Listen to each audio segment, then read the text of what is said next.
You know, the history we usually see on screen, the sleek assassins, the highly romanticized courts, those glorious, sweeping battlefield clashes, it's honestly a pretty sanitized illusion. So today, we're completely stripping away that Hollywood glamour to look at the dark, pragmatic, and very heavily mud-spattered truth of the ancient and medieval worlds. Okay, let's dive into this explainer. Here is our roadmap. We're going to start in the shadows with the grim reality of assassins, then move straight to the throne with the serpent queen Olympias. After that, we'll travel to Crete to uncover the real labyrinth, and finally break down the sheer, terrifying brutality of ancient siege warfare. All right, first up, the grim reality of assassins, shadows and rusty daggers. The reality of historical assassination shatters that pop culture illusion with a massive dose of darkly comedic pragmatism.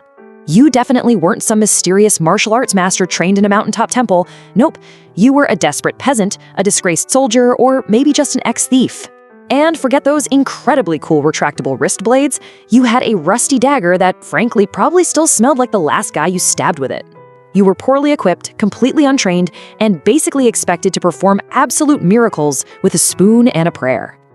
And the job itself, it was completely miserable. You were essentially paid in lies. The second you actually succeeded, your client suddenly saw you as a massive liability who knew way too much. You had to navigate highly paranoid targets. I'm talking decoy beds, food tasters, guard dogs. If you tried herbal poisons, it was mostly trial and error guesswork that usually just made the target vomit and get incredibly suspicious. And here's the kicker: success didn't mean victory. It just meant running for your life through medieval mud while superstitious mobs hunted you down, fully convinced you were some sort of cursed, shape-shifting demon. And seriously, forget the cool black leather. To actually blend in, you had to look like everyone else, a sick goat herder or a limping peasant. You'd throw on a monk's robe that was 2 sizes too big, and if anyone questioned you, you'd have to invent a terrible alibi right on the spot. Something like, "Oh, I'm Brother Tobias, I take care of silent prayer and rooftop maintenance." A disguise didn't actually protect you, it just bought you maybe 5 minutes of pure confusion before you had to completely vanish. So that's the desperate, incredibly messy world of the streets. But what happens when the manipulation, the plotting, and the assassinations aren't happening in the dark, but right out in the open, directly on the throne? That brings us to our second stop, Olympias, the serpent queen and mother of an empire. Now, what is really fascinating here is how Olympias actively weaponized religion. She was deeply involved in the cult of Dionysus, but she didn't just casually worship. She entirely embodied their ecstatic, trance-like rituals. She famously kept sacred serpents in her chambers and allegedly slept right beside them.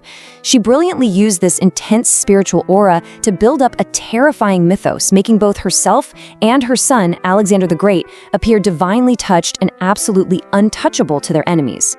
Her timeline is just a masterclass in ruthless, cold political mechanics. When Philip II was assassinated in 336 BCE, she didn't just quietly grieve. She swiftly and brutally eliminated her rival, Cleopatra Eurydice, wide clearing the path for Alexander. Years later, after Alexander died, she pivoted completely to protect his infant heir from ambitious generals. She even returned to Macedon with an army, executing rival puppet kings. And get this, when she was eventually besieged at Pydna in 316 BCE, the Macedonian soldiers literally refused to execute her. They were too terrified of her myth. Her enemies actually had to hire foreigners to strike the final blow. She operated in a world that respected cunning over kindness, and she utterly mastered it. We actually know those brutal details about Olympias because history faithfully recorded them. But what happens when the written history is entirely lost and literally only the myth remains? Let's look at Knossos, the real labyrinth, and the palace behind the Minotaur. 150,000. That is the massive square footage of the Palace of Knossos, built way back around 1900 BCE. But what's absolutely staggering is that it wasn't some dark, scary subterranean prison. It was a highly sophisticated architectural marvel. It had over 1,000 rooms, multi-story apartments, intricate climate control using air shafts, and get this, some of the very first flushing toilets in human history. To a visiting ancient Greek, its twisting corridors and staircases that seemed to lead to nowhere probably felt like absolute magic, or, a labyrinth. But here's the massive catch. The Minoans left behind a script called Linear A, and it remains completely undeciphered to this day. We don't know their true names, their laws, or their prayers. Because of this absolute silence, when British archaeologist Arthur Evans excavated the site in the early 1900s, he kind of just reimagined it. He found bull motifs everywhere and intentionally blended genuine archaeological history with Edwardian storytelling to basically resurrect the labyrinth myth for the modern world. It's a pretty powerful reminder of how modern historians can sometimes just invent the past they want to see. Now, Knossos was unfortified, seemingly quite peaceful and eventually mysteriously abandoned. But most ancient cities were the exact opposite, which really begs the question, how on earth do you conquer a massive, heavily fortified city when it is literally engineered from the ground up to keep you out? This brings us to the sheer brutality of siege warfare and the engineering of destruction. And this brilliantly illustrates the horrific physics of it all. Siege warfare wasn't some glorious, fast-paced clash of swords on an open field. It was a terrifying, slow-motion nightmare of physics and engineering. Attackers used a brutal arsenal. You had the battering ram, which was all brute force but required massive crew synchronization while under heavy fire. The catapult, weaponizing tension to launch stones or even diseased corpses. Then there's the trebuchet, the undisputed king of the medieval siege, using gravity counterweights to launch massive boulders in these devastating high arcs. And finally, the siege tower, basically a rolling wooden skyscraper allowing attackers to bypass walls entirely, assuming they didn't get totally bogged down in the mud or set on fire first. Because it turns out the defenders had a completely terrifying playbook of their own. Imagine trying to push that huge siege tower forward while the defenders are dropping Greek fire on you, a mysterious ancient napalm that actively burned on water, or boiling oil, which didn't just burn, it soaked right into your clothes and armor before igniting. Or, and this is truly vicious, hot sand. It would slip right into the tiny gaps of a soldier's armor, literally cooking the flesh underneath. It was an agonizing reality driven by boiling rage and some highly creative traps. And hey, if you couldn't go over the wall or through the wall, well, you went under it. Undermining or sapping was a silent, terrifying killer.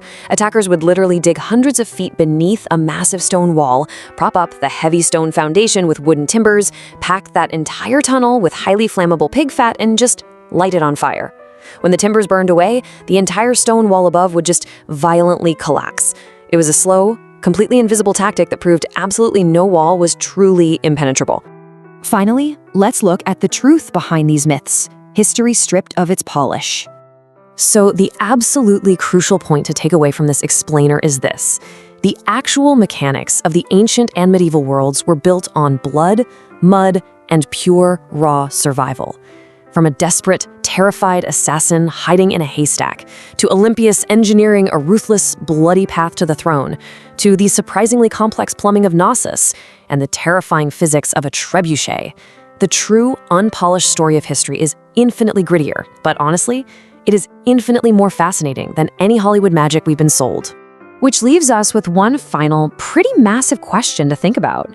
If the historical narratives we so easily accept are very often just polished up myths, what other supposed truths are hiding right now in the dark, just waiting to be uncovered?